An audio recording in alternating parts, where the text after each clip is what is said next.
And Ian's story just keeps getting more and more interesting as the episodes go on. And for Dajong and Yongdo, for the first time, well, in my opinion, their scenes in this episode didn't feel like filler. So first, let's start with Ian's story. So we see at the police station, the police officers are looking at the footage they got recording Ian's room. So first, we know that Ian took a sip of his drink. He got dizzy. He tried to call No, and that's when he fainted. Then we see a mystery man. Turns out it was the homeless guy. Now, someone said this in the comments in a previous review episode. I forgot which one, but that person said that they were very suspicious of the homeless guy and there is more to him than what they're showing us. That person is right. If you're watching this review, comment in the comment section down below because you were right. So we see him reveal himself after taking off his mask. Apparently he's angry at Ian. He asked Ian to send him a lawyer, but instead Ian sent him thugs.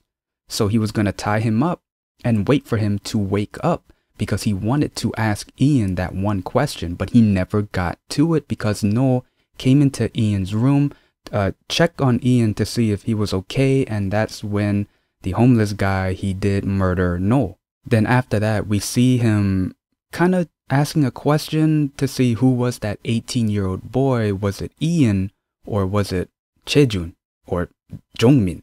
Maybe that was the question he wanted to ask, but it's not really confirmed. Then after that, we see Ian meeting with the vice chairman. First off, she knew about the camera.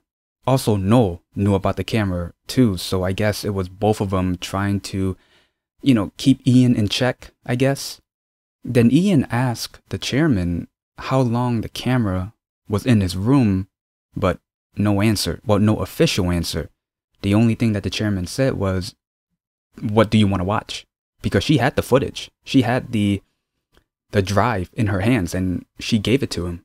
And then later we see the homeless guy walking at night. I think this is after the meeting between Ian and the vice chairman. And, he's walking. We see a car with their headlights turned on, very bright. He got angry. He said, "Oh, turn off your headlights." But then we see that same car turned around, shining their headlights at the homeless guy, turning it off, and then running over the homeless guy. We see a guy coming out of the car. He's wearing a suit. I wouldn't say that's Ian. Maybe a goon of the vice chairman. Maybe one of the goons of Ian. I don't know if he has any goons. I don't know. To be honest, I really don't know where they're taking Ian's story. I mean, yeah, it does have a connection with his twin brother, their past, and all of that. But in the end, I really don't know where they're taking this. But at the same time, I'm glad I don't know because I want to be surprised. This is a Korean drama. I want to be surprised. And I'm actually looking forward to whatever they have set up to end his story. So for Yongdo and Dajong, the majority of their scenes in this episode didn't feel like filler compared to the other episodes. So for Yongdo, he's in the hospital. He got into an accident.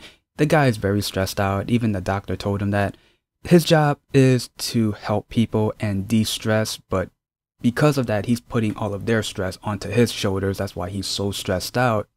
So again, he's in the hospital. He calls Hanu, told him that he was in the hospital, tells him to keep it a secret, but the gang is basically overhearing the phone call, and the only person who didn't know was Dajong. But later she does find out when the truth is told, and she went to the hospital to go see him, but Yongdo was asleep, so she didn't really see him directly, not until towards the end of the episode. And then at the waiting area, she basically overhears Yongdo talking to Jinbok about him falling for someone and he should stop seeing Dajong. Then later, we see Yongdo and Dajong meeting at the rooftop, basically ending things. And then after that, we see them both crying. So my impression on the episode, I'm glad they're taking a step forward with Dajong and Yongdo's relationship. I mean, in previous episodes, I've been seeing their relationship jump back and forth between friends and a romantic couple. And I remember I said this in my last review, I didn't know what to call them, so I just called them very close friends, even though they do like each other. For Ian's story, for some reason, it's being treated as a side story, because for Ian's story, we do get maybe 3-4 scenes, but then the majority of the episode is all Dajong and Yongdo. Even though it's kind of treated as a side story, I kind of want it to be the main plot, you know, but I don't know if it is, because the majority of the episode is really just talking about the relationship between Dajong and Yongdo. And with Ian's story, there's suspense, there's questioning, there's, you know, this and that, someone just got murdered, and it's like, that's the side story? No. So anyway, that's the gist of my review and the episode. If there's anything I might have missed, please leave it in the comments below. Other than that, if you like this video, leave a like, comment down below, and subscribe. See ya.